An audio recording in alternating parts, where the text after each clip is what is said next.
Menteri Koperasi dan Usaha Kecil Menengah, Teten Mas Duki, mengunjungi BMT Fastabik Khairo Umah Pati Sabtu siang. Dalam kunjungan itu, pihaknya mengaku koperasi tersebut sudah dikelola dengan sangat modern. Bahkan dalam pembiayaannya, diakui juga sangat sesuai dengan sistem koperasi yang saat ini tengah digagas pemerintah pusat. Apalagi, koperasi tersebut juga sudah menjalankan mekanisme penyaluran bantuan kepada warung-warung kecil dan usaha kecil mikro dan menengah.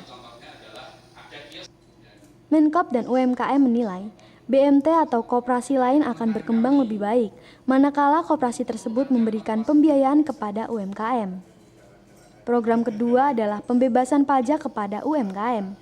Namun, masih minimnya sosialisasi banyak pelaku UMKM yang takut untuk mengajukan. Para pelaku UMKM takut kalau diperiksa pajaknya, padahal pemerintah sudah menganggarkan untuk penghapusan pajak UMKM sebesar 2,4 triliun rupiah.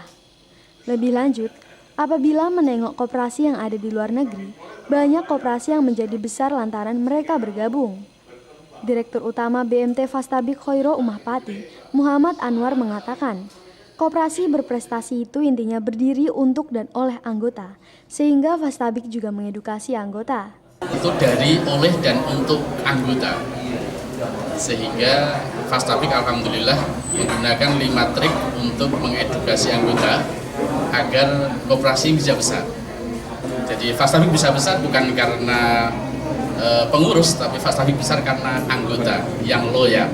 Dan alhamdulillah dalam kondisi COVID, anggota kami tetap masih eksis dan loyal untuk membesarkan anggota. Saya izin kepada Pak Menteri untuk sekarang tingkat provinsi mau naik kelas tingkat nasional. Sementara, Menteri Koperasi dan UMKM Teten Mas Duki menyatakan jika pihaknya sudah berkoordinasi dengan Dirjen Pajak dan bahkan sudah berkomitmen bahwa pajak tidak akan diotak-atik.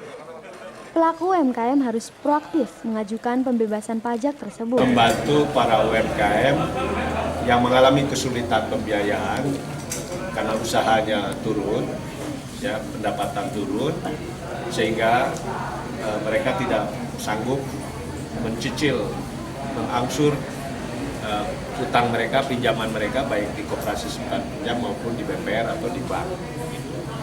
Nah, kita bantu program relaksasi ya, selama 6 bulan tidak perlu memberikan cicilan. Nanti pemerintah membantu subsidi bunga kreditnya juga. Ya, karena itu memang harus diajukan. Nah, yang kedua kan subsidi pajak.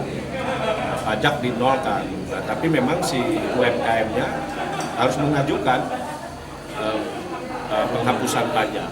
Nah, pemerintah menyediakan 2,4 triliun untuk membayar pajaknya UMKM, sehingga UMKM itu nanti nol. Gitu. Teten juga menambahkan bahwa pemerintah sudah memberikan relaksasi kredit ini selama 6 bulan.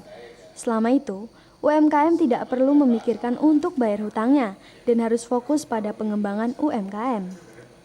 Menurutnya, semua menteri tengah fokus pada pemulihan ekonomi nasional, termasuk UMKM yang mengalami kendala dalam penyertaan modal maupun kredit usaha. Heri Purwaka, Cahaya TV.